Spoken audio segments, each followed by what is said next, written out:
Hello, listeners. This is James. And this is Chelsea. And you're listening to Lights, Camera, Action Podcast.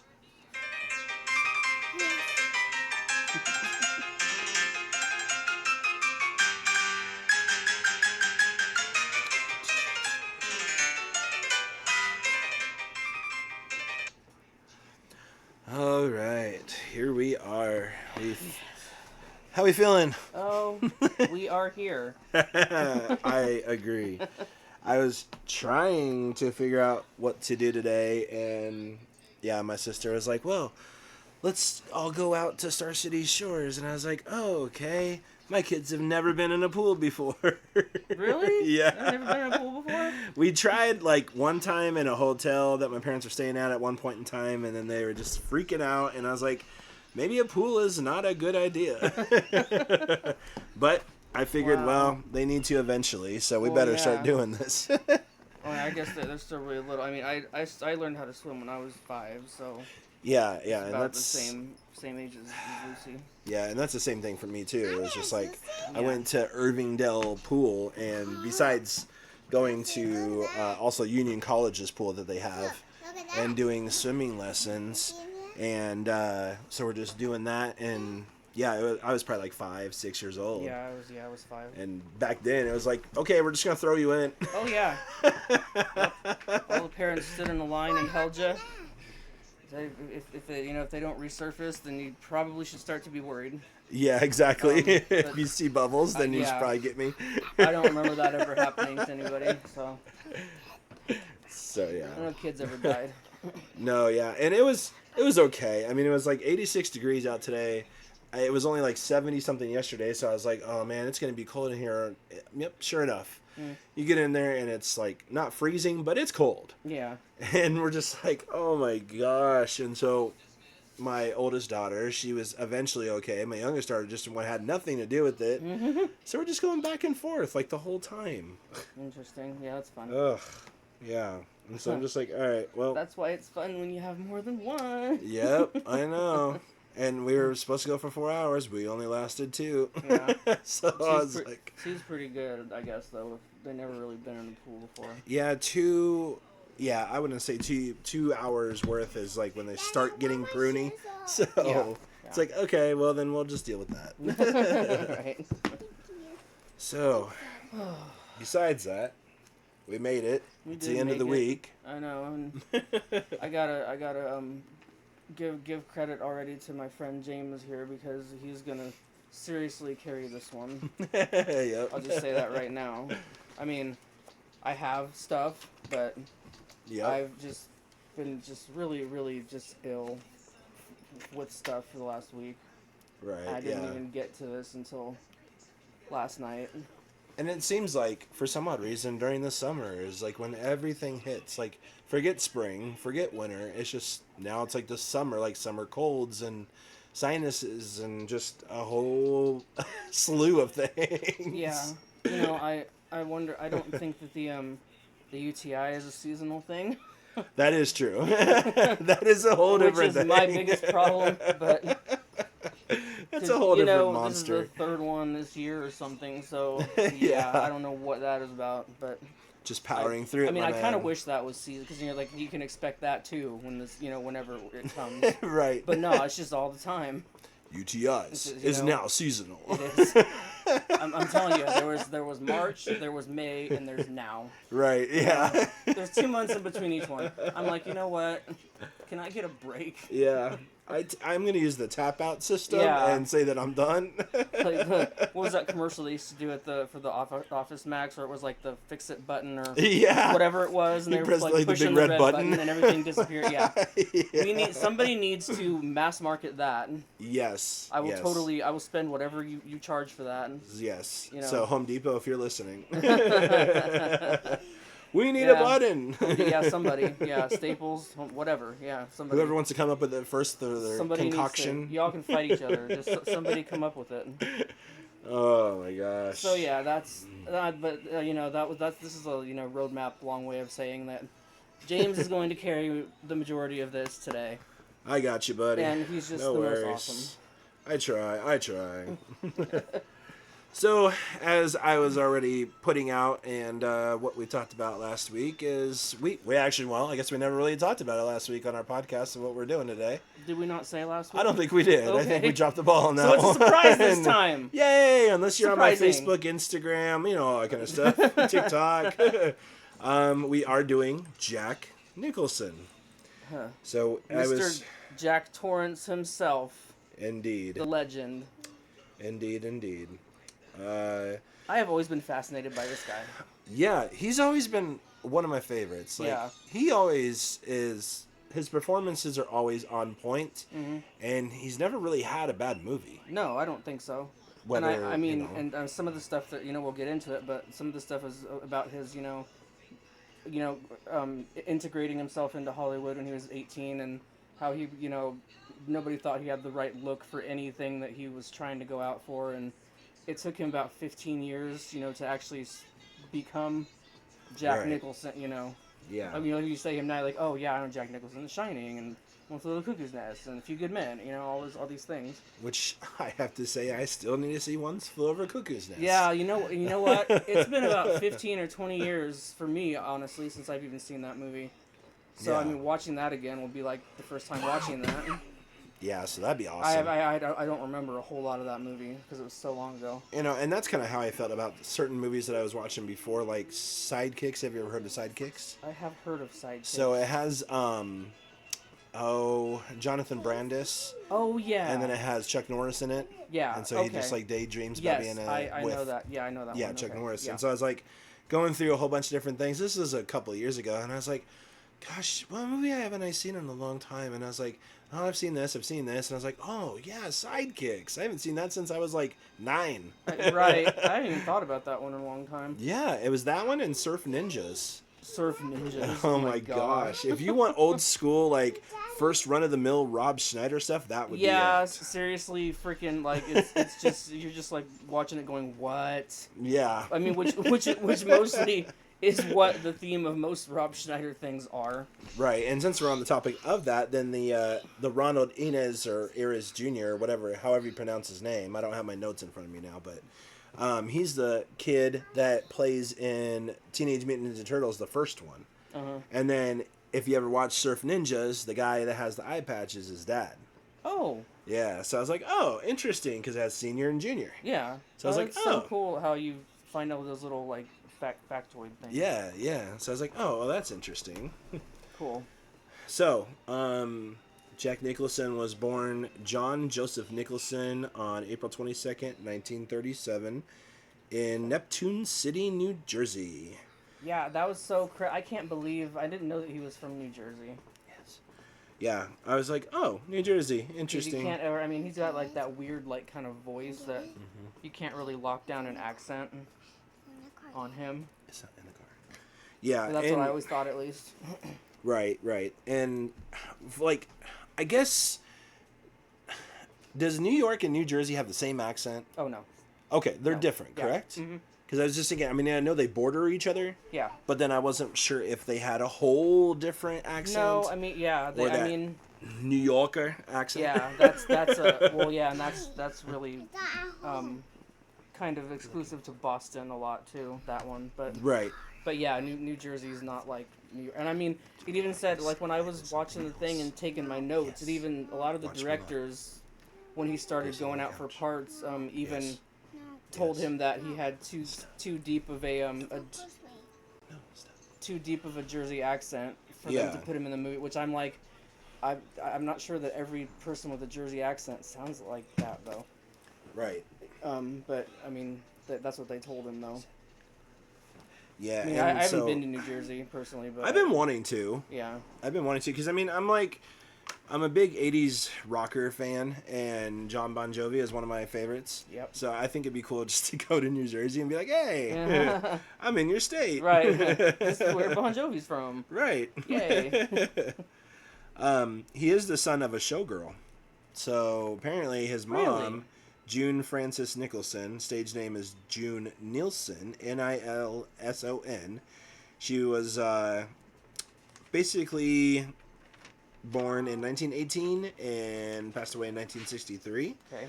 But Nicholson's mother was of Irish, English, German, and Welsh descent. Nice. Yeah, so I was like, oh. What'd you say that her name was? It's June Frances Nicholson. That's so weird because I... My notes say different. Well, it's a different... It's like Ethel May or something. Oh, really? Yeah.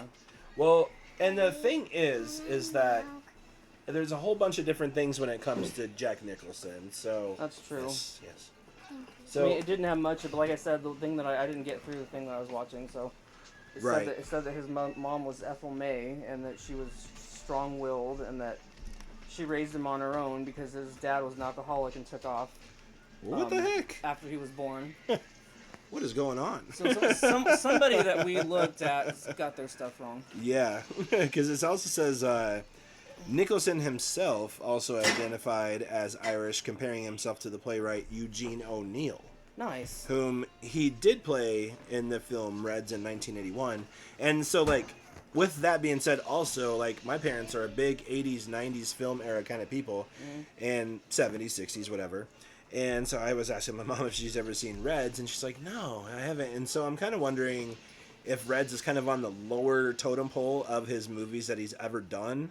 And that would be, you know, I guess that would kind of make sense if not a lot of people have heard of it. Right. But apparently, O'Neill's plays were among the first to include speeches in American English. I'm going to probably pronounce this wrong, but vernacular. Vernacular. Vernacular, and involve characters on the fringes of society. Awesome. Yeah, so, no, that's...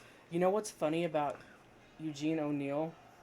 Remember the Charlie Chaplin episode, our first episode? Yes. And Una O'Neill was Oh. Eugene O'Neill's daughter. Oh. Was Chaplin's last wife before he died. Huh. That's really funny. Wow. Well, that's crazy. I totally had I'm like, wait a minute. Yeah. I'm like, we had that name somewhere else. Well, and it seems like, for some odd reason, I mean, we all know that Charlie Chaplin's the pioneer of all the movies and this and this. Yeah. But it seems like anybody that you mention has some type of connection to Charlie Chaplin. Well, yeah. Or some kind of... They do this, off the the wall 6 thing, degrees I guess of Kevin Bacon, as it were. Right, yeah. Yes. As they started calling it the 6 degrees of separation. Right. However he's related to, has some way to Kevin Bacon. You could definitely do that with Charlie Chaplin. Because I'm just like, everything that we say, it seems like it just kind of connects. Yeah. And it's like something.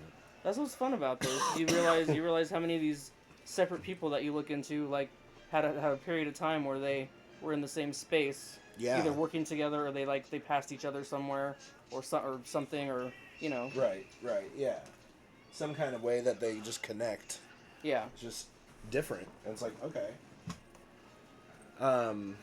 So yeah. Okay, so did you find anything about, did he have any brothers and sisters? So that, I never really figured out anything. I kind of got the impression that he was an only child. Yes, he was the only child. Okay. So basically, going along with Eugene O'Neill's things too, Jack stated that I'm not saying I'm as dark as he was, but I am a writer, I am Irish, and I have had problems with my own family, which I think is kind of funny, but yeah, that's in a way. It's great though that he got to a point where he could just accept all of that. Right. Because early on in his life, like about high school age to when he left for Hollywood, and stomping the pavement in Hollywood trying to get things and being told that he has the wrong face, quote unquote, by people for stuff, the wrong voice.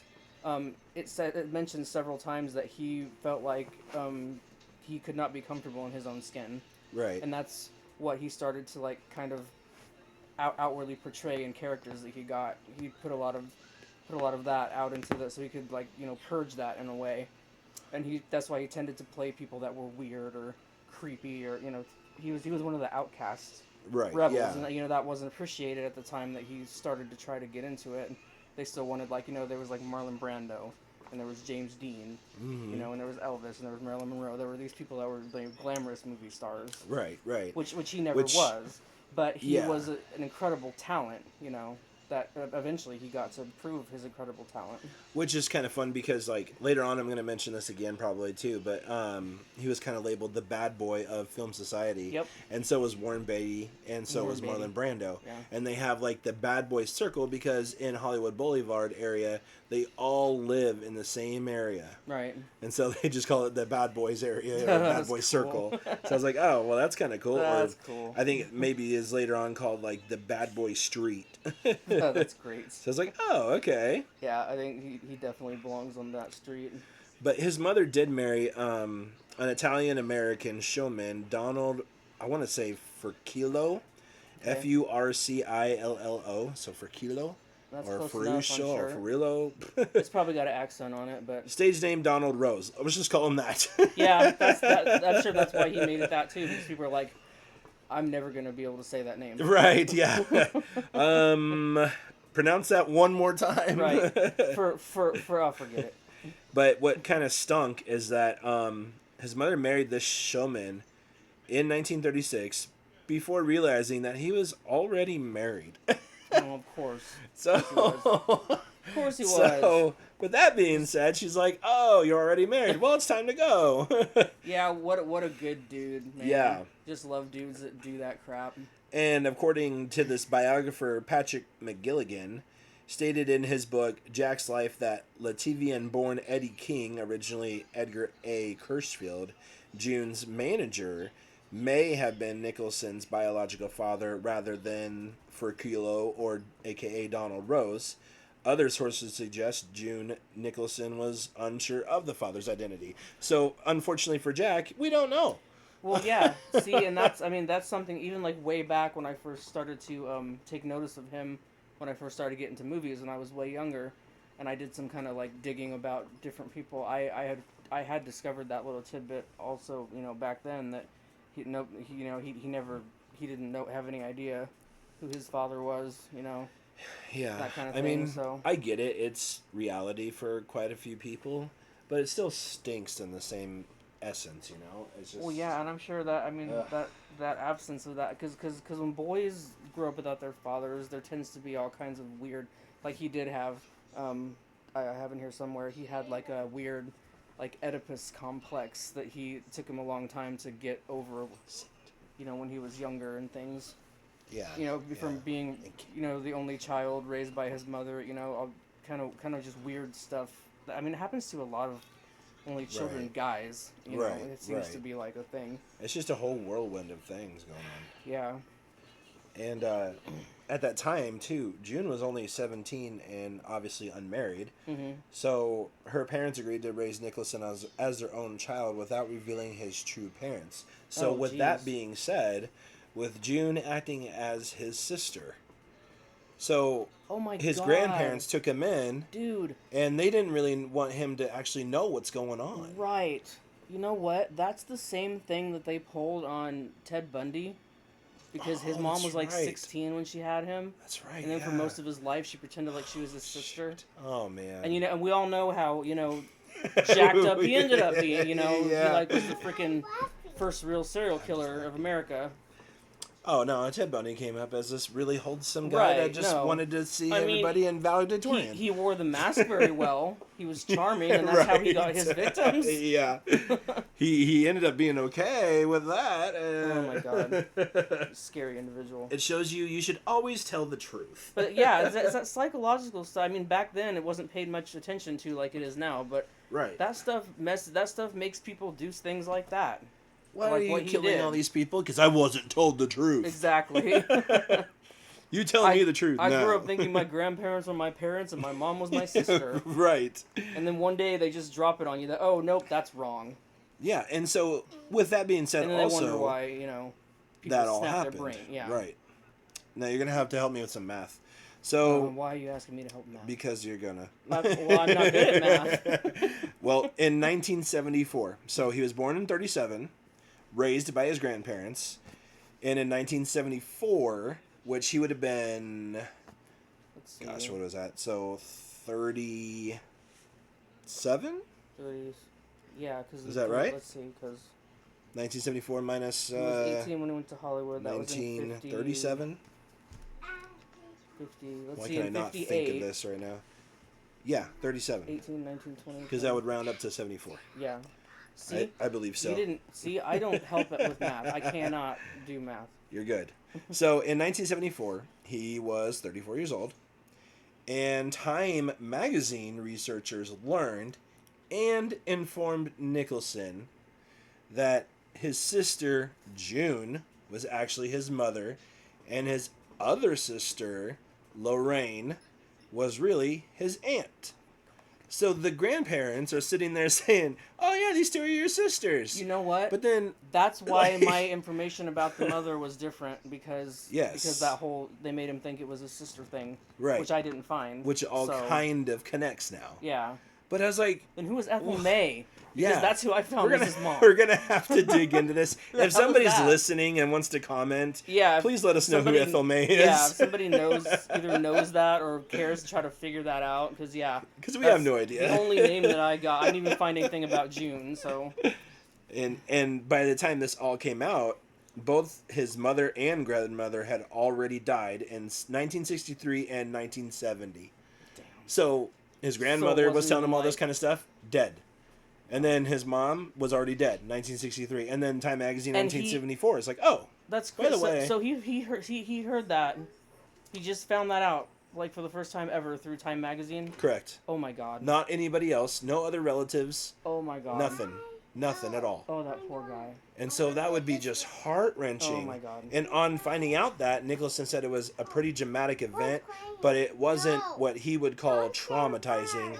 I was pretty well psychologically formed by then. But I'm just like, dude, I would be traumatized. Psychologically formed, but still, to find out that your sister is your mom, your aunt is, what was it? His sisters was the mom and aunt. So okay, so they were which sisters. They were sisters, but right. So but they were supposed to be his sisters. Right. Right. So then, yeah, you're gonna find that out like from a freaking magazine. Yeah. Even if like a family member told you that, it would still be really horrible. Yeah. And so that's just messed up, dude. Oh my gosh. It's just Well, a lot of his like psychological whatever issues totally make, and then also like the Oedipus thing where he was constantly comparing women he was with to his mother. Mm-hmm. Or which who did he think was his mother? Who knows? Right? Apparently, no Ethel May.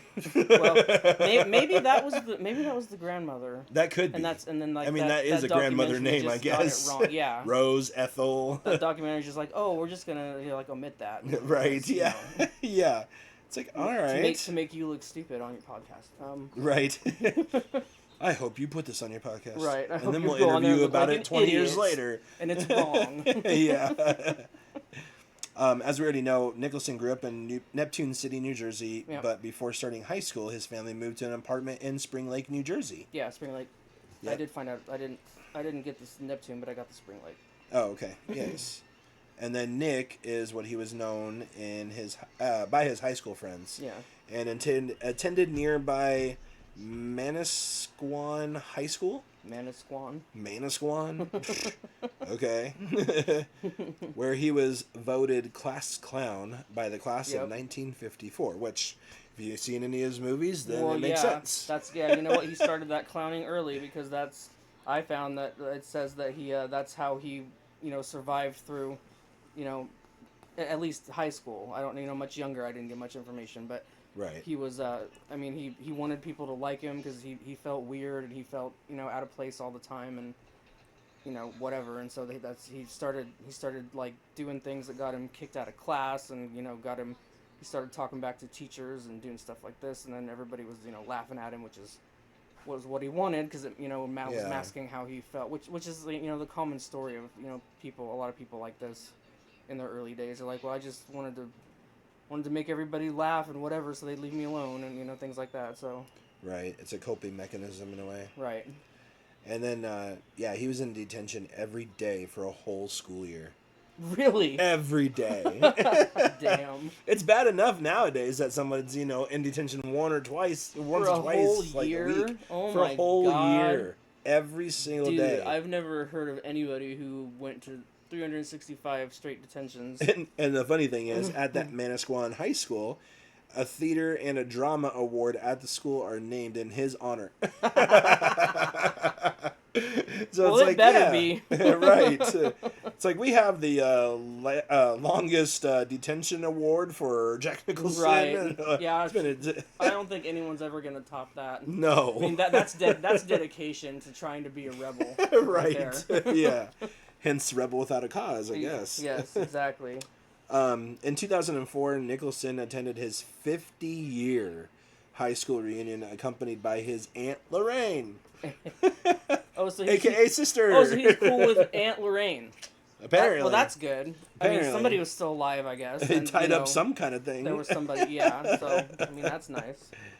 I also found out, like, going back a little bit, he was raised, they were Catholic. Yeah, Roman Catholic. Yeah, so they were very, sheesh. very, family of modest means, very, very Catholic, and he was, in the church and in an altar boy and all that kind of stuff before he got to high school. That was one of the reasons that he started to kind of break into this whole rebellious kind of thing also, is because, it basically just wasn't cool to be an altar boy. Right. Or whatever. Yeah. So that's why he kind of started to gravitate away from all of that as well. And I'm not saying all people are like this, but it seems like that's a common theme where if you're Roman Catholic or Mormon or some kind of Christianity or something, that you're getting everything just kind of piled on and pushed onto you, eventually you're going to get to the point where you just crumble and crack and then just kind of bust out on your own. Yeah, that's true. I have noticed that doing research on a lot of different things that, when religion plays a part, and they talk about that. It's any number of any of those religions. It seems to be the most fixated, though, with Catholicism. Right. That seems to be the really heavy one that people are like, they end up just completely brushing religion aside at some point. Yeah. If they're brought up Catholic, which, I mean, that's one of the biggest concentration for that. Right, yeah. So it was bound to happen. Right. It's like, I don't be no freaking altar boy. Hey, right. Look at me. Hello. Also, I just wanted to mention real quick that he's got over a 50-year career. Sheesh. I think at the time of the documentary that I found was 2 years ago, so I think at the time of that was what they were talking about. 60 films, and he's got 3 Oscar wins, and like a whole crap load of like other nominations from other stuff, and I'm sure he's got other wins. Oh yeah. Which I didn't find any specific ones. 6 British Film Awards too. Really? Which I don't know. See, and that's the thing. Like I checked in on it, but it didn't really list anything. Uh-huh. And so I was like, well, what the heck did he get? And so I'm like, apparently he got 6 British Film Awards. Somewhere in there. They're called the BAFTAs. Yeah, the BAFTAs. BAFTA. I love the BAFTAs. Yeah, those are really cool. I guarantee you he's got to have at least one in there that has like the engraving on it that says creepiest ass smile. Yeah. And I bet he got it for The Shining. And possibly the Joker and possibly Batman. The Joker too, yes. Because that would have came out before. Or no, actually that would have came out afterwards, The Shining, yes. Yeah, let's see. Yeah, because The Shining was 1980 and Batman was like 1989. Yeah, so yeah. So yeah, that was... He definitely... And that's the thing too. Like, he just definitely owned everything that he was on. Yeah. Sorry, I can't even talk. But yeah, everything that he said, he definitely just... Careful, you sound like me. I know. I'm Chelsea today. Chelsea's mouthful of syrup. Another interesting fact is, in 1957, so we're talking about 4 years later, so I'm guessing shortly after high school, he joined the California Air National Guard. Oh. Move he sometimes characterized as an effort to dodge the draft. The Korean War era's Military Selective Service Act was still in force, and draftees were required to perform up to 2 years of active duty. So, with that being said, after completing the Air Force's basic training at Lackland, or maybe Lockland Air Force Base, Nicholson performed weekend drills and 2-week annual training as a firefighter assigned to the unit based at the Von Nuys Airport. Wow. Yeah. Cool. So, he was already in the California Air National Guard, and basically, he did 2 years of active duty, completing the Air Force's basic training in Lackland Air Force Base. Then he did, like I said, a 2-week annual training as a firefighter assigned to Von Nuys Airport. Now, during the Berlin Crisis of 1961, which was the last major European political and military incident of the Cold War, concerning the status of the German capital city, Berlin, and of post-World War II Germany. So he was kind of mixed up in all that stuff. Right. And so I was like, oh, no, that's a little interesting thing I didn't know. Well, yeah, I mean, he was, that age at a crazy time when all that was because like there's that one, and then like later on it's gonna, he was like, when Vietnam started. Yeah. And it was like shifting the structure of like, but by then he was, getting work or whatever, but it was like, shifting the landscape of all of that. Right. And then the crisis culminated in the city's de facto partition with the East German erection of the Berlin Wall. And of course we all know that in 1994 the Berlin Wall finally came down. Yep. Nicholson was called up for several months of extended active duty, and he was discharged at the end of his enlistment in 1962. So mainly people did 4 years, which is usually customary to do 4 years of service. So he did about an extra year. Yeah. Because he got out in 62. So interesting. So he's also a veteran. Didn't know that either. Yeah, I was just like looking through things and I'm like, what? Okay, so awesome. Yes. So his it's called the Skin of Jimmy Wallace. Oh. Was his first like actual like he had been doing like small things in movies and TV and whatever, just like walk-on roles or whatever. But right. This in '58, this the Skin of Jimmy Wallace, which I haven't seen. Yeah. Was his first like actual like role with like speaking, with like words and being on screen for more than 2 seconds or whatever. Interesting. Yeah. And another thing was let's see, where is it? He did 3 movies with also this ties back to the sorry bud. This ties back to the Vincent Price episode. What are you doing to my cat? Because dude, your cat is freaking. This cat is on my lap right now. As soon as I sit down in this house. He's your buddy. 'Cause I love him, but he's like putting off a lot of heat right now. Right. On my lap. This is not what I need. What was I even oh yeah. So in the Vincent Price episode last weekend, we talked about how he worked with Roger Corman a lot. Yeah. So did Jack Nicholson. Oh wow. He did 3 movies with Roger Corman when he was in his like really like his younger. I'm trying to find where the note is that I have because I don't wrote it down. There it is. Let's see. So Roger Corman, yeah, he ended up working with him several times. Because it was at a point when he still wasn't really being given. Because I mean, filmmakers, directors didn't really know what to make of him, and know where to like place him because he wasn't like the traditional looking actor at the time. Right. And he had like a the face thing. And that's what I was thinking too. Like when you were mentioning the whole like he didn't really belong or looks like he belonged. Charlie Chaplin. Yeah. The guy was like, oh no, he can't do this role. He's right. just not the way that he's supposed to look. And that was the whole thing about he looks too young for that, blah blah blah, And right. With him it was like, oh, his face is weird, and it's like I think that's so mean. It's like he's, I mean that was the whole like because like I said though they had like the pretty boy actor people that were right. like the standard or whatever that he just did not fit into. And when Roger Corman found him, Roger Corman is always he's like a different kind of out of the box kind of think over the top whatever director anyway. And it says that he saw a lot of potential in Jack.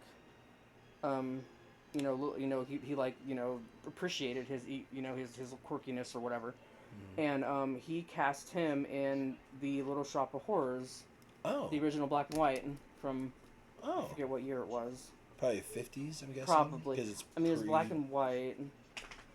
Let's just say maybe 53 or so. Yeah. And have you ever seen it? I haven't. He plays this. There's this patient that goes into the dentist, and he's getting drilled on or whatever, and he's like this total masochist, Oh, so he's like drilling on his mouth, and there's like no Novocaine, and he's like, "Don't stop! Oh my god!" He's like this whole like fit, and the dentist is like freaking out, like, "What the hell's going on?" And so yeah, that's Jack Nicholson's whole part, and then he ends up dying, but but it's 1960. Great. 1960. Yeah. Okay. Yep. Yeah, I mean I haven't seen it in a while, but I only seen the 80s version. Yeah, well I love the 80s version too, but yeah. that was the original one. Yeah. Jeez. That wasn't a musical. Wow, that's crazy. I didn't know that one either. Yeah. Wow. So then I didn't find what other 2 movies he did with Roger Corman. Oh, okay. Just mentioned that one. It said he did 3 of them, but Okay, yeah. And it said that and while those still didn't really like specifically give him a place where he felt like he could slide into a niche or whatever. Mm-hmm. They were good opportunities for him because they were more than background parts. Yeah. You know, and they were horrible like shooting conditions. Like it was like 2 to 3 days of shooting with like absolutely no budget.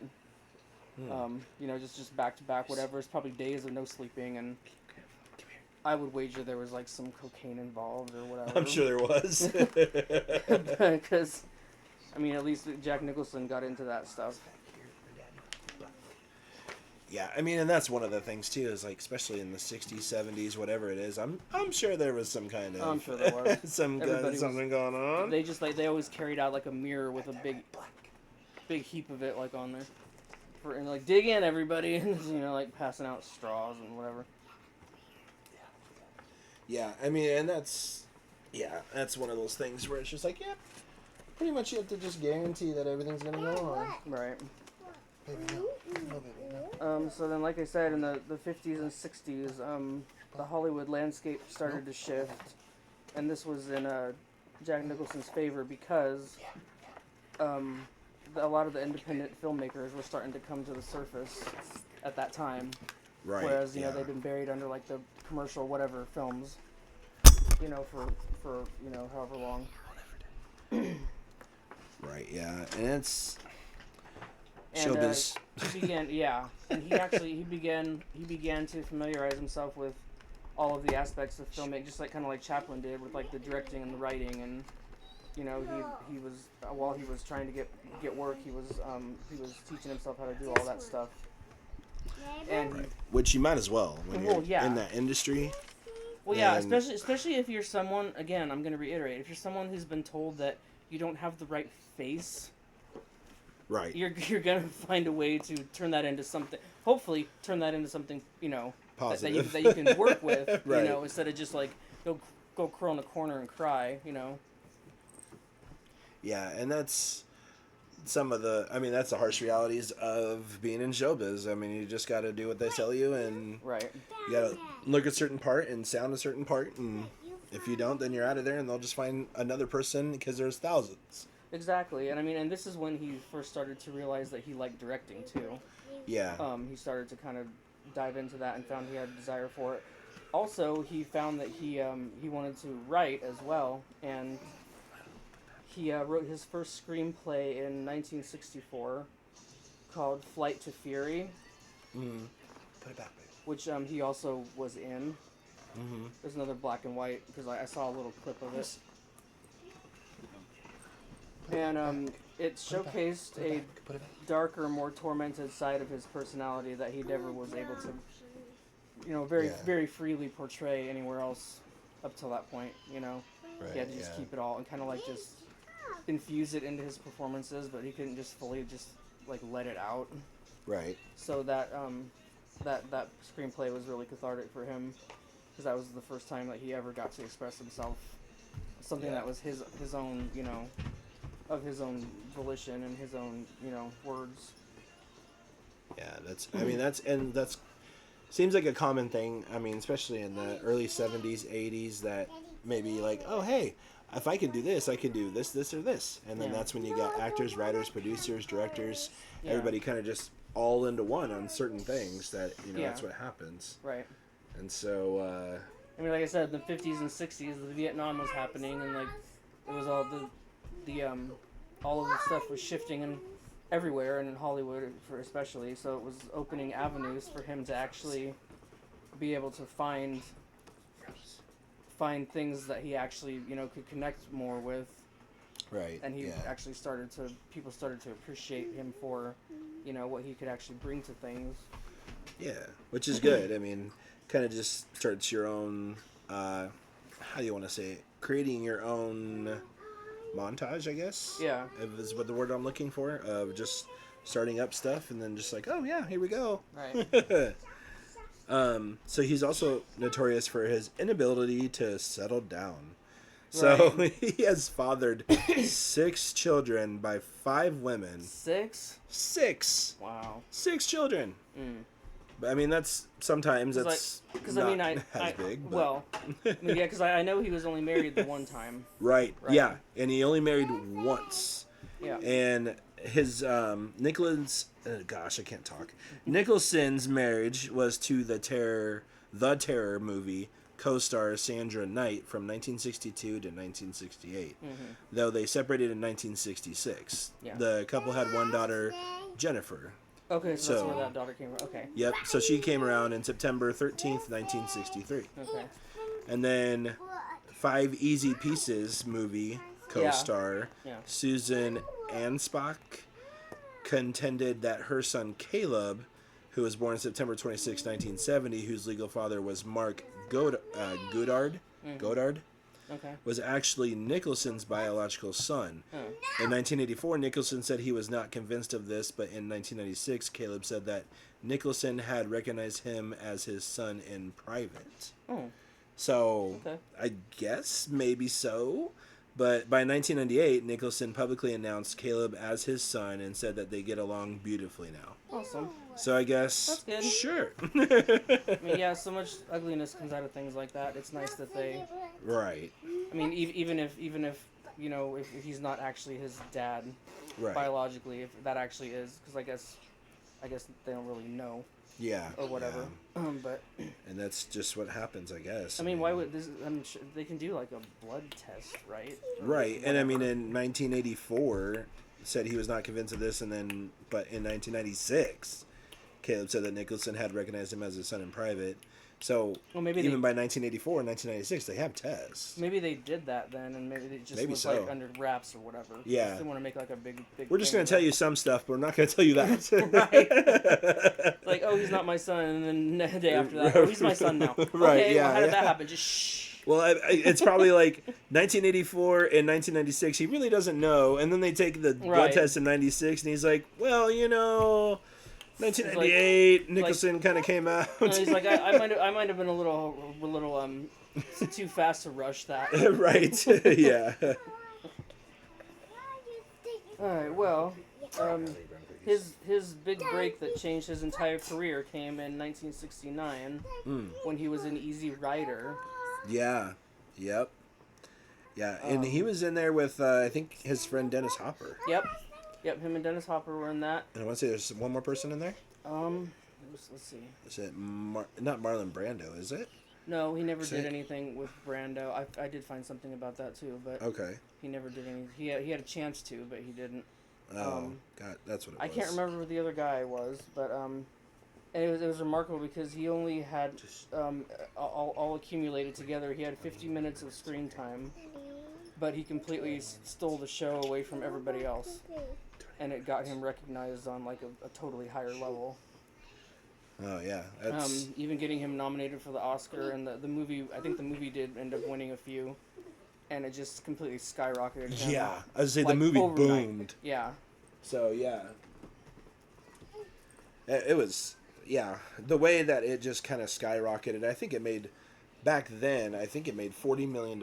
Yeah. And the budget was around like 10. Or less. Right. And it's like, holy moly, and you know what? A lot of the reason for a lot of that, it also tied this back into the way that the country was shifting because of Vietnam.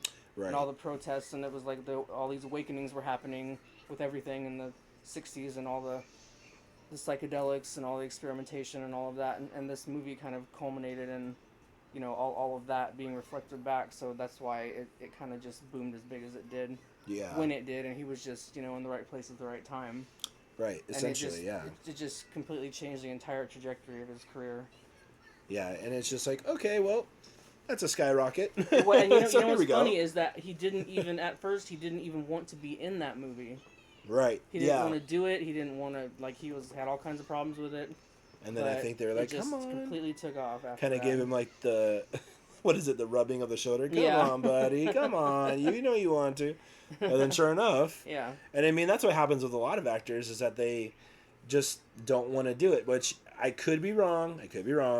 But in Star Wars, I believe for Han Solo, Tom Cruise was supposed to be the original person doing it. And Harrison Ford came in.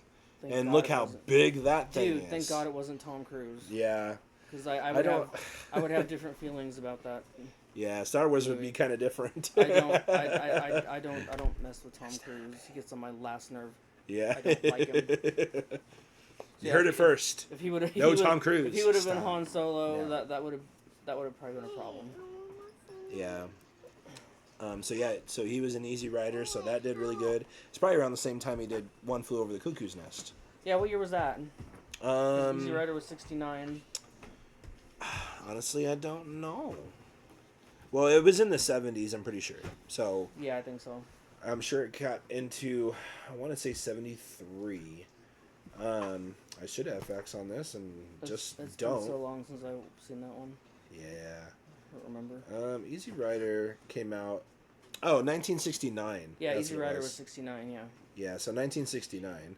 So about around the same time as One Flew Over the Cuckoo's Nest. So I kind of do. But then I think that one was 70 though. Yeah, maybe so. Maybe it was 70. Yeah, maybe so. Somewhere around there. I didn't get well, as far as since we're talking about the 70s anyways, in 1971 and 1972, Nicholson was in a relationship with singer Michelle Phillips, the ex-wife of his best friend Dennis Hopper. During which time she suffered a miscarriage. Oh my God. So I was like, what the heck, man? Dude. What is it? Why do these boys club have to pass around the same woman? Yeah. I don't understand. I mean, I guess I'm not like a dude, but I don't understand. Right. Well, and I don't really understand that either. I mean, a long time ago that kind of happened to me, but still, it's just like, what the heck? It's like, okay, well, I don't want to be with Dennis Hopper anymore, and you look pretty nice. I've never understood that. Why? I mean, it's like, so you're gonna like sleep with someone who slept with your best friend. That right there would completely wig me out. Like sloppy seconds. Yeah, exactly. I don't know why you even want that. That's where that term can be put into play. Is right there. Nicholson's longest relationship, though, was with actress Angelica Houston. So if you don't know who Angelica Houston is, she's been in Addams Family, Addams Family 2. Yeah, she's Morticia. She's in The Witches of Eastwick? No, just The Witches. Oh, yeah, The Witches. One. Yeah, okay, just The Witches, yeah. In 1980-something. Yeah. And then she was also in Daddy Daycare. So she was in that one, yep.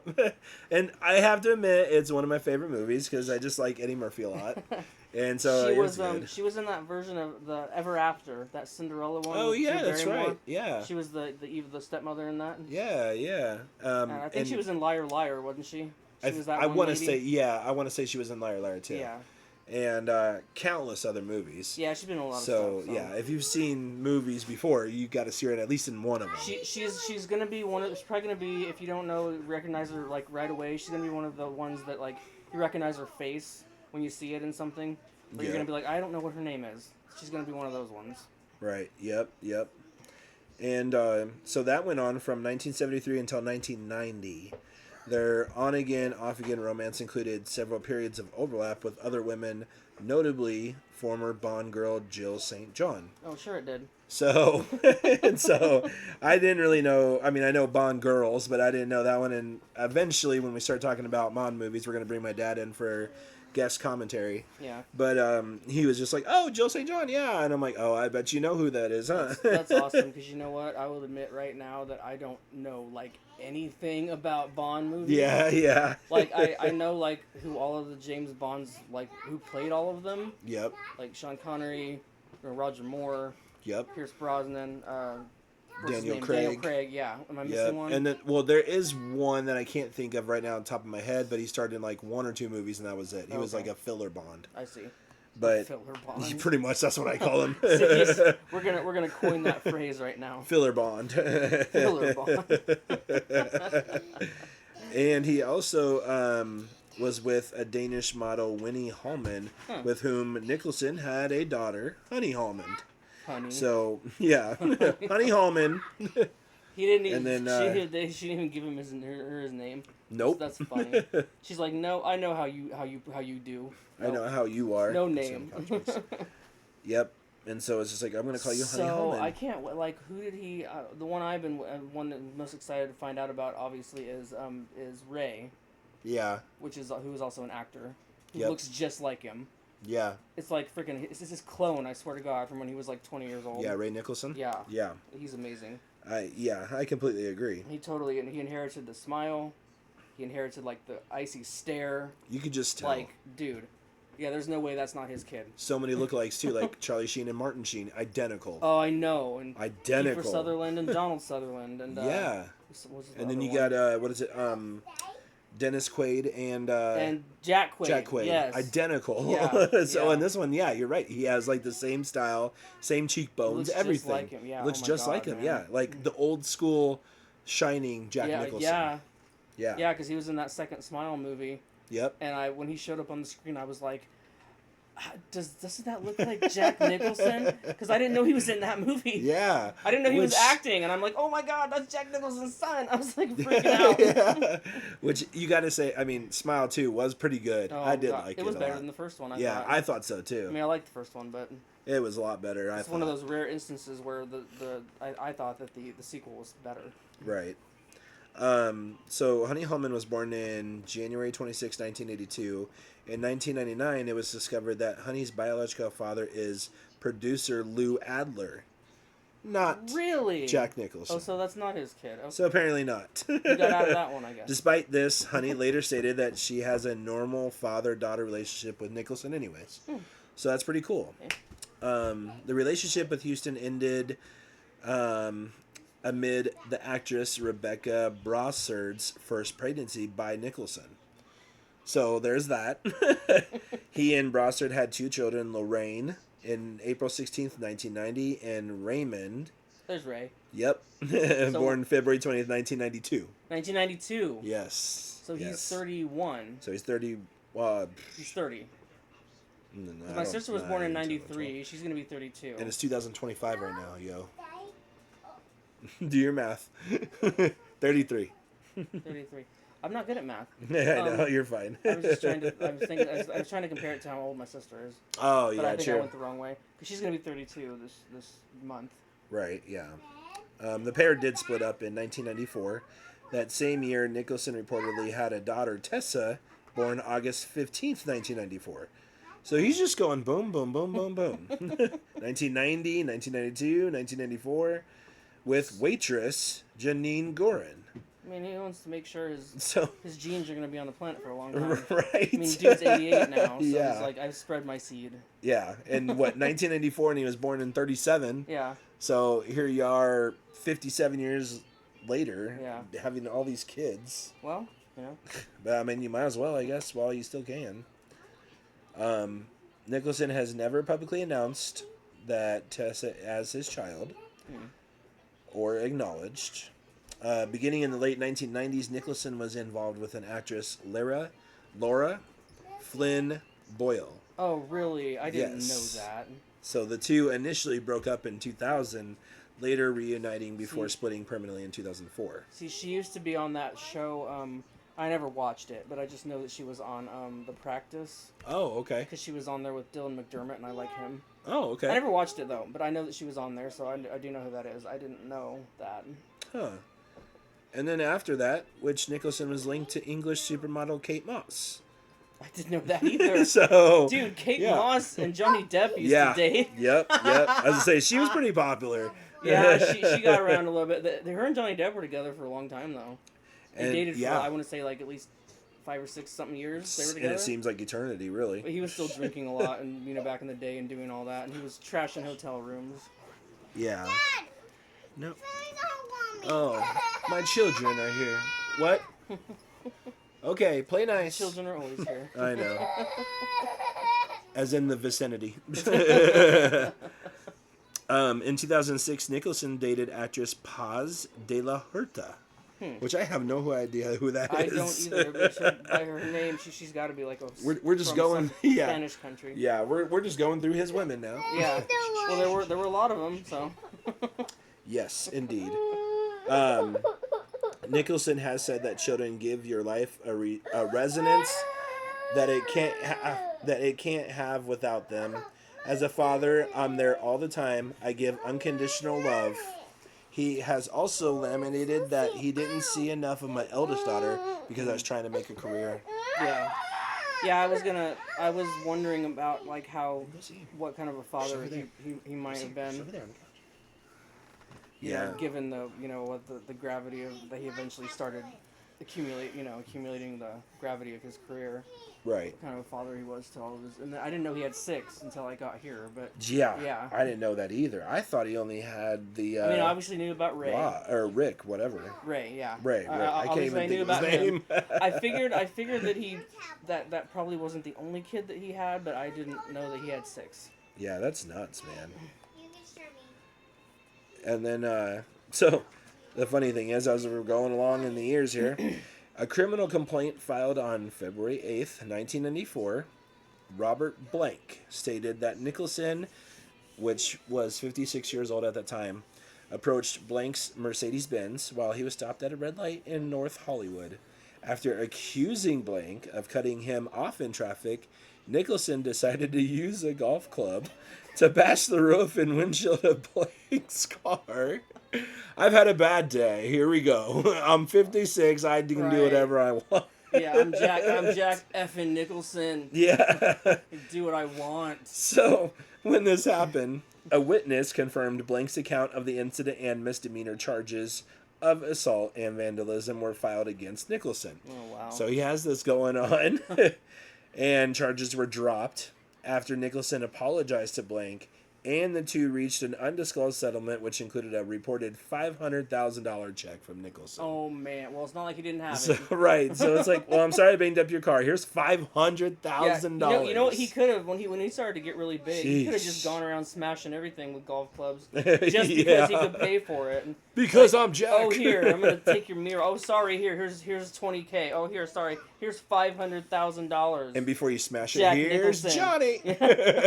I know. I was going to say, when you first said that he took a golf club to someone's car, the first thing that came to my mind was, all right, chill out, Jack Torrance. Right, yeah. Even though, that was an axe or whatever. Yeah. I have a golf club now. I can't wield an axe anymore.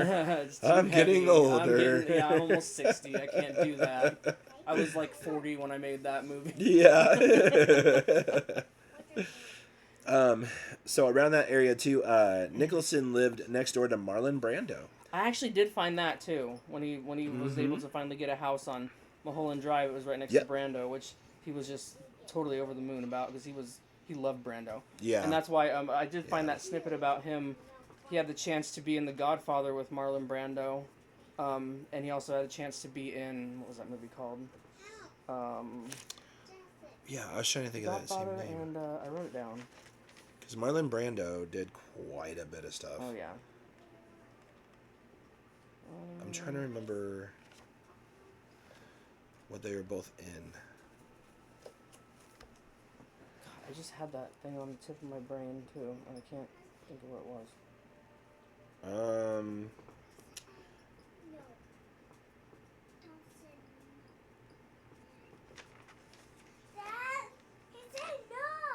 Well, The Godfather, at least, I can remember it. He said that, The Missouri Breaks. Yeah. So they were in that one. Right.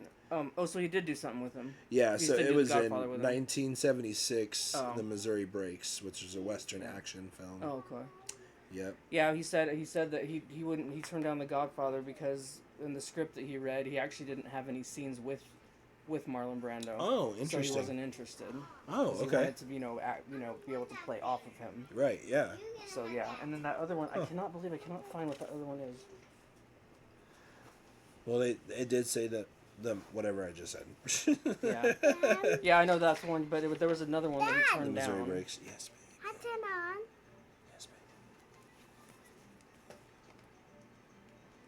I can't think of it right now. Yeah, I wrote it down, but I can't find it. Here you go, baby. Well, we know he's in a movie with him. Yeah. Somewhere around there. Actually, because I read that he didn't want to do The Godfather, and I thought that was the only chance that he had. Right, yeah. Yeah, I didn't know about it, and The Godfather is one of my favorite movies, so I never even knew that. That's crazy. Never seen it. Oh, it's so good. We're going to have Godfather night. Never seen it, yeah. You'll just have to free up like 10 hours. Right, yeah. I've to watch all three of them. Marathons. Yep. I wasn't in a play growing up with movies. I wasn't around anyone who did like the Pacino, the De Niro, the whatever. Oh yeah. I've seen some of Brando's other movies, but yeah, it's really good. I just didn't ever get into. Usually any he of does. Those guys really. He produces some really good movies. Yeah. So they also live next to Warren Beatty. And oh really? So he also lived nearby. Oh, okay. So since Warren Beatty was another, like you said, it was like the whole bad boy thingy. Yep. Like together there. Yep. So did they earned they the just road. Like walk up and down the street like Clockwork Orange? And, like, right. Smash stuff or I was thinking, yeah, that or I was thinking of the paying Warriors. Okay, sorry. Here you go. Here's $33K. There's $300,000, right. $500,000, $700,000. Yeah. They can smash up your stuff. We'll make it rain. Because we're the bad boy gang. I was thinking of the Warriors. Warriors, come out to play. So they earning the road the nickname Bad Boy Drive. Mm-hmm. So yeah, that was kind of cool. And then after Brando's death in 2004, Nicholson purchased his bungalow for $6.1 million. Oh. With the purpose of having it demolished. With the purpose? What? Of having it demolished. So he spent all that money on it to have it. Did he put something there? Well, and Nicholson said that he did so out of respect for Brando's legacy, as it had become too expensive to renovate the derelict building, which was plagued by mold anyways. Oh. So he wanted to just like have like the land preserved. Yeah, I think so. Which they never really got more into depth about it, like if he extended anything on it or if anything happened with it. I mean, by now maybe somebody lives there, but otherwise, yeah, if there's plagued by mold, I just thought of something. There was 1 degree of separation between him and Johnny Depp because they both were involved with Kate Moss. Mm-hmm. There's 2 degrees of separation with him and Johnny Depp because Johnny Depp also idolized Marlon Brando. Oh, that's crazy. He was in a movie with Brando in like 90... When was that movie? 94? 95? Okay. Don Juan DeMarco. You ever seen it? Oh, yeah. Yeah. He was in that one with Brando. Oh, man. So, yeah, there's a lot of... I'm wondering if Johnny Depp and Jack Nicholson ever crossed. Maybe. Not that I know of, but... Right, but maybe at one point. I'll look into that. Yeah, I mean, I don't see why it wouldn't. Yeah, because y'all know we will be doing Johnny Depp. Yeah. So. Oh, yeah. Yeah, absolutely. There's a lot... That's going to be, like, I'm going to take charge on that episode because I already know I've been, like, doing research on him since 1999, yeah. So... That's going to be a long one, too. That is going to be a really long one. Especially, dude, there's probably going to be one episode by itself on the whole stupid Amber Heard stuff. Oh, gosh, yes. Oh, my God. Because everybody knows that by now. Yeah, everybody knows. Fun little fact, too, is that Nicholson's also friends with fellow New Jerseyans Danny DeVito and Joe Pesci. Oh, cool. Which, I knew he was friends with Danny DeVito. I did not know about Joe Pesci. Mm-hmm. So that's kind of cool. I didn't know either one of them. That's pretty cool. Yeah, so that was kind of cool. So a funny little incident also happened is that, so Nicholson is a fan of the New York Yankees and Los Angeles Lakers. Oh yeah, we know he's always behind the camera at the Lakers. Yep. And I was gonna say he's pretty famous for that. I've seen that before. And he's got like a lifetime standing like seat or whatever. Yeah, exactly. Yeah. He became a Lakers season ticket holder in 1970, and he held courtside seats next to the opponent's benches both at the Forum and Staples Center. Mm-hmm. And he was described as a fixture at the games, though his regular attendance had stopped by 2021 as he withdrew from public appearances. Nicholson occasionally argued with game officials and opposing players and even walked out onto the court. Yeah, I heard that too. Yeah, and that's what I've heard and seen that before. I haven't ever. I don't watch enough of the game to actually see him do that. I mean, I've seen him like on camera, like sitting back there, but I have heard that he does stuff, does all that crazy shit. And I just seen like people showing different clips and whatever, and I was like, what is he doing? He's out there like, I'm Jack Nicholson. F you guys. I can do whatever I want. Blah, blah, blah. I can do whatever I want. Okay. He's like, I'm going to go get my golf club, and then I'm going to write some checks. Just like in the old days. Right, yeah. I gave a guy a $500,000 check before. Right. I can do whatever I want. I could do this like, to you, if I just give you if I give you a $1 million check right now, can I just smash you in the face? Yeah. Yeah. Because then, you'll be able to go fix it. Right. Yeah, exactly. So, what was going on is he was almost ejected from a Lakers playoff game in May of 2003 after yelling at a referee, which is valid. It is valid. You know what? After what you told me about the golf club to the dude's car, yeah, I'm not surprised at all to hear that. Anything's possible with Jack at this point. Right. After the death of former Lakers star Kobe Bryant in a helicopter crash in January 2020, which I have my own insights on that. Mm-hmm. But don't fly when it's windy. Yeah, I remember when that happened. Nicholson actually gave a rare phone interview to Los Angeles station KCBS TV expressing his grief. Aww. Which I guess I don't really remember that, but there's a lot of things going on at that point in time. I don't remember hearing about that either, yeah. He attended a 2023 playoff game, which media outlets noted was his first appearance at a Lakers game in nearly 2 years. Oh. So it looks like he's coming back. So he sat out for 2 years. Yeah. I didn't know that. See, I don't ever watch the game. So over his 5-decade-long career, 50 years, like you said earlier. Mm-hmm. Yep. He received numerous accolades, including 3 Academy Awards. It was 3 British Academy Film Awards, 6 Golden Globe Awards, and a Grammy. So that's gonna be funny. So yeah, please tell me about that, because I don't know. I don't have any idea. About that. The Grammy Award was for Best Children's Music Album for The Elephant's Child in 1988. What? Just a little factoid for you. Because I was like going through all these kind of things. I'm like, this is a film guy. Definitely never came across that anywhere. You sure you have this information correct? Right. Are you like, it was Jack Nicholson, right? Yeah. Wasn't someone else named Nicholson? Right. Nope. Yeah, that's what they say. The dude that like axed the door down. Right. Yeah. And was like, the Joker, like, messing Batman up. Right. Yeah. That dude did like a kid, like a whatever. A little kid movie, a little just Best Children's Music Album for The Elephant's Child in 1988. And then he just wants to flip the script and go to be Joker in 1989. That's really... Oh, yeah, that was right after that. Yeah. Oh, so I haven't played maybe that Joker music yet. drove him nuts to become the Joker. Maybe, I don't know, maybe so. Yeah. His Academy Awards were for One Flew Over the Cuckoo's Nest, yeah. As Good as It Gets, and it's Best Supporting Actor in terms of endearment. Oh, yeah. Which I still need to watch that movie. I haven't seen that for a long time. Yeah. But everybody remembers his, you can't handle the truth, Right, yeah. That's been memed so many times. Yeah. Everybody, even if you haven't seen it, if you don't know who that is, you know what that is from. Right. Yep. I know. That's a common quote nowadays. Yeah. The 6 Golden Globes were for One Flew Over the Cuckoo's Nest, Chinatown, Terms of Endearment. I forgot he was in Chinatown. Mm-hmm. Prizzy's Honor, As Good as It Gets, and About Schmidt. I never saw About Schmidt. I seen it a long time ago. So just Finley. She has to play her stuff. I was gonna just mention a couple of his movies before we close out. So, just in case you don't know who Jack Nicholson is or never seen his movies, The Shining, which we've been quoting for quite a bit now. Yeah, very, very quotable. And with the two of us, the way that we are, yes, we've probably collectively seen that movie like 1,000 times. Oh my gosh, yes, at least. And it gets memed everywhere. Yes. Everywhere. One Flew Over the Cuckoo's Nest, As Good as It Gets, Batman as the Joker. Oh, yes. A Few Good Men, The Departed, which was really good. With him in it, it was excellent. I never saw that either. That one's really good. I know that he was in that, though. Something's Gotta Give. That's a good one, too. Yeah.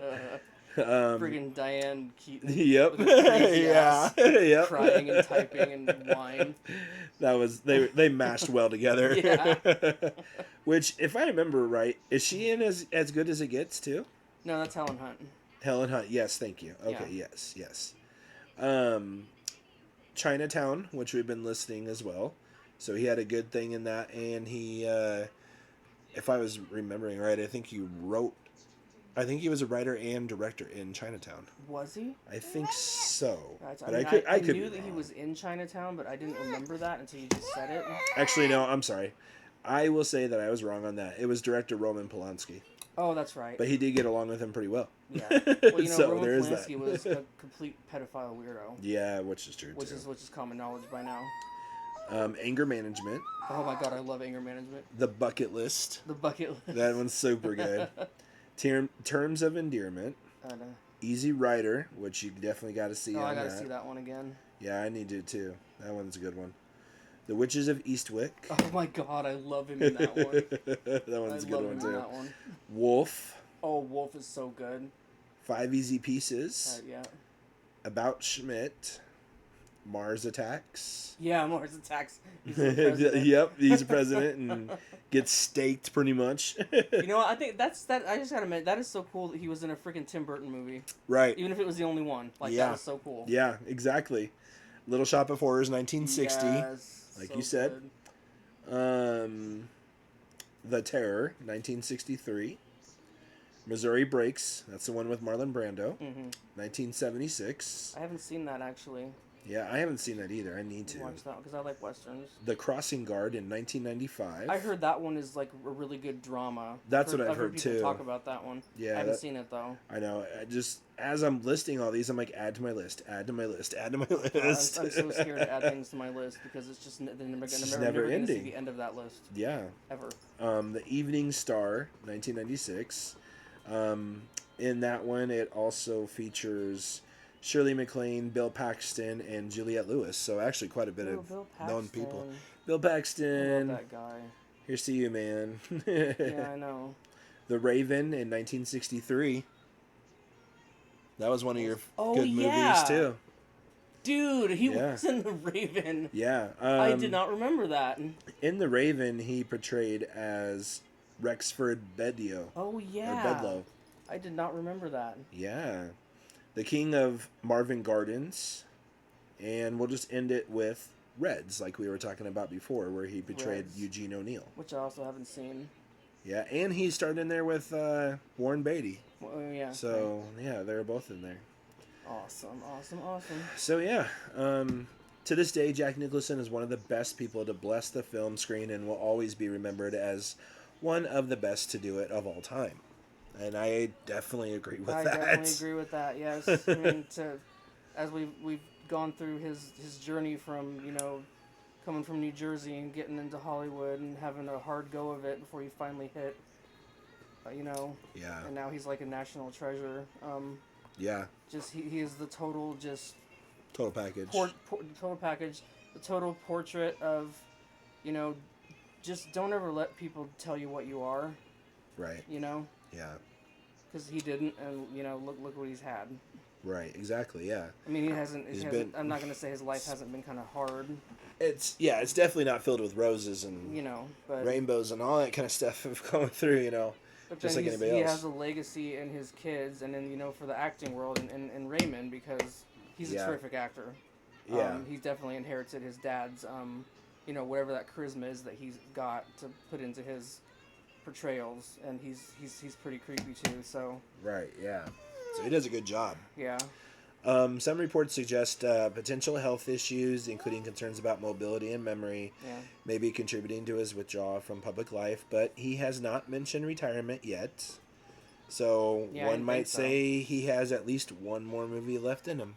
That would be great. So that would be perfect. Come on back for one more. Yeah, come on, Jack. Just like how Vincent Price came back for Edward Scissorhands. Yep. He was in like Parkinson's disease and he was shaking. Yep. Let's do that. Still okay.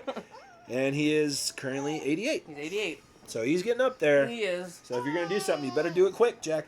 Yeah. Give us one more. I mean, as long as your health can stand it, you know. Right. Don't be like trying to kill yourself or anything. Right. You can even be a cameo. I mean, just. Right. Yeah. You can sit in a wheelchair and just deliver a monologue. That would be great because that's all you really need to do. Yeah. Exactly. You're Jack Nicholson. Yeah. It's fine. Just pop your head in like Mortal Kombat. Whoop doo. Yeah. Just deliver like a 5-minute monologue. Yeah. And be good. And it'll probably win that movie an Oscar. Yeah, no kidding. You'd be like, oh, best supporting actor for what? Right. He only had 5 minutes of screen time? What? So, yeah. Before we forget, we've been talking about what would be on our next episode. And our next episode, we're talking about Meryl Streep. So we've done quite a few actors, so now we're going to switch over to actresses. Yes, and this is an amazing woman to start with. She's just fabulous in everything. Yes. She's amazing. I really like her in the movie called It's Complicated. Oh, yeah. That one's so funny. I think my favorite one is... I mean, it's hard to pick a favorite one. She's amazing. But my favorite one has got to be just the character that she played in The Devil Wears Prada. Yes. Oh, my God. Yes, that one was really good. Just the way she played that character. Just nobody else could play that. I know, that one was really good, too. But then... yeah, I was trying to think of actually some more that she's been in, but... Yeah, I mean, she's been in tons. She did this one with Kevin Bacon called The River Wild that you guys... Oh, yeah. Did you see that one? Yeah, that one's really good. That was like in the 90s. In the 90s, yeah. Yeah, that one's really good. When they were both really younger. Yeah, so that's going to be fun to That's go a good through. movie. I really liked her. She got a lot of crap for Into the Woods, but I really liked it. Right, yeah. I mean, of course, I also like musicals, so So that kind of worked out perfectly. I thought I think she has a great voice. For, not being someone who's been classically trained to sing. I think she has a great voice. And so I'm just like, all right, let's just do Meryl Streep. That sounds good. Yeah, that's a perfect one to start with. She's totally one of the, female pioneers of the whole thing. Right, so. Yeah, so why not? Yeah. So that's our plan. Stay tuned. We've been pretty much doing it Sundays now instead of Saturdays. I think that works better for us. So yeah, it has been recently. So yeah, so we're gonna be doing them Sundays instead of Saturdays now. I mean, there might be occasional Saturdays, but we'll see. Mainly Sundays, and then we'll just kind of go from there. And hope you guys enjoyed this one of Jack Nicholson. Yes, and like he said, if you don't know who Jack Nicholson is, you've never seen any of his movies, please go and search them out. Yep. This man is a complete staple of the industry, of all of Hollywood, everything. Please go see anything you can find with him. Yeah, and if you don't will not know, be disappointed. And if you don't know The Shining by now, you definitely got to add that to your list and say, "Here's Johnny." Here's Johnny. Yes. If you don't get that now, you will. Yep. And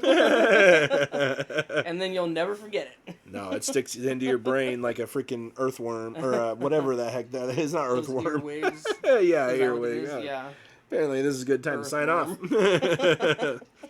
So, you've been listening to At Lights, Camera, Action with James. And Chelsea. And this has been Lights, Camera, Action Podcast. We're done here.